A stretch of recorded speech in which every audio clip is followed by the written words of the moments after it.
देखिए, अफगानिस्तान के बारे में बता रहे थे। अफगानिस्तान का जो बामिया प्रांत था और कांधार, इन सब के बारे में बताए थे। अफगानिस्तान अफगानिस्तान की राजधानी जो है काबुल। काबुल, यहीं पर कांधार प्रांत था। और उसके बाद यहीं पर जस्ट बामिया बामिया के बारे में बताया था, भगवान बुद्ध की मंदिर जो तोड़ी गई थी। अब इसके आगे देखते हैं, जो काबुल है, काबुल राजधानी से जस्ट पूरब साइड में यहीं पर जलालाबाद है। जलालाबाद,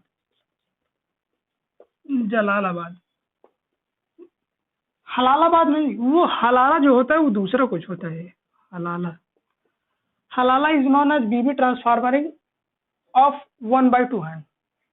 नहीं समझ में आया, वो दूसरा कुछ है। थोड़ा दिमाग, वीडियो रोक कर थोड़ा दिमाग लगाइए, समझ जाएंगे। तो जलालाबाद के बारे में समझते हैं। लगभग जलालाबाद में जब तालिबान सत्ता लड़ते लड़ते तालिबान सत्ता जलालाबाद में कब्जा कर रही थी, तब यहाँ जो काबुल में अशरफ गनी वहां के राष्ट्रपति जो थे, अशरफ गनी ने अपना बोरिया बिस्तर उठाकर भाग गए। फिर उसके बाद तालिबान जो सरकार थी यहाँ पर सत्ता में कब्जा कर लिया। जब 2019 के लास्ट में लगभग कोरोना का आविष्कार हुआ, चाइना जो थे, फादर ऑफ कोरोना, चाइना जब कोरोना का आविष्कार किया तो 2020 आते आते पूरी दुनिया में कोरोना का कहर फैल गया। कोरोना बीमारी से सभी पूरी दुनिया के हर एक देश कोरोना के खिलाफ लड़ रहे थे। तो उसी समय ये जो अफगानिस्तान में तालिबान सरकार थी, वो राष्ट्रपति अशरफ गनी के खिलाफ लड़ रहे थे, तो उनको भगाकर वहां पर सत्ता पर कब्जा कर लिए अशरफ गनी। हाँ, हालांकि अशरफ गनी को भगाने के पहले ही अशरफ गनी अपना बोरिया बिस्तर समेट कर भाग गए। तो लेकिन अभी जो दशा दिख रही है, जैसे अभी की अगर देखा जाए तो उस समय जैसे अभी यूक्रेन में जो वार चल रहा है, यूक्रेन का वार में और इसमें बहुत फर्क है। यूक्रेन में देखिए रूस के जैसा, जो रूस है उसके जैसा जिद, और यूक्रेन के जो व्लादिमीर जेलेंस्की हैं उनके जैसे साहस, बहुत ही, मतलब रूस जिद नहीं छोड़ रहा है अपना, और यूक्रेन के जो जेलेंस्की हैं उन्होंने अपना साहस नहीं छोड़ा है। तो ये कुछ देखने को होता है। जैसे कि ये अफगानिस्तान में जब कब्जा हो रहा था तो अशरफ गनी अपना बोरिया बिस्तर उठाकर भाग गए, तो इस वजह से वहां की जो जनता थी उसमें भी जो साहस था वो भी कमजोर हो गया। अभी जो यूक्रेन में चल रहा है, तो वहां की जो सत्ता में वहां के राष्ट्रपति जो है वो साहस दिखा रहे हैं, तो वहां की जो जनता है वो भी अपने साहस दिखा रही है। तो यही बहुत सारी चीजें यही होती है कि जब कभी भी राजा जो होता है अगर वो मजबूत होता है, यानी कि राजा जो होता है उसके अंदर साहस होती है, तो वहां की प्रजा भी जो होती है उसके अंदर साहस बढ़ता है, वो अपना योग्यता दिखाती है। जब राजा ही कमजोर होता है तो वहां की प्रजा कितनी सक्षम होगी। यहाँ तो किसी भी युद्ध में, कोई भी युद्ध होता है तो राजा जो होता है वो बहुत ही महत्वपूर्ण माना जाता है। अगर राजा की मृत्यु हो जाती है तो वहां की प्रजा भी अपना ढाल तलवार रख देती है। तो सेम राजा जो होता है उसे पावरफुल होना चाहिए। तो राजा जो होता है उसको पावरफुल होना चाहिए इस वजह से, ताकि उसकी जो प्रजा होती है वो भी अपना सक्षम, यानी कि अपना जो प्रजा होती है वो अपना प्रयोग साहस दिखा सके। तो यही सब होता है। तो जब यहाँ पर तालिबान का कब्जा हो गया, तो तालिबान जब काबुल पर कब्जा किए, तो उसके बाद इन लोगों की ऐसी हरकत, मतलब कि ये लोग की हरकत देखकर ऐसा लग रहा था जैसे कि ये पूरा पाषाण काल से उठकर डायरेक्ट 21वीं सदी में आ गए।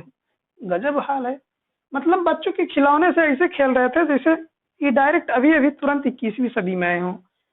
और उसके बाद ये लोग, मतलब कि आने के बाद, तालिबान सत्ता में आने के बाद खुद को, अपने आप को खुद ही राष्ट्रपति घोषित कर लेता।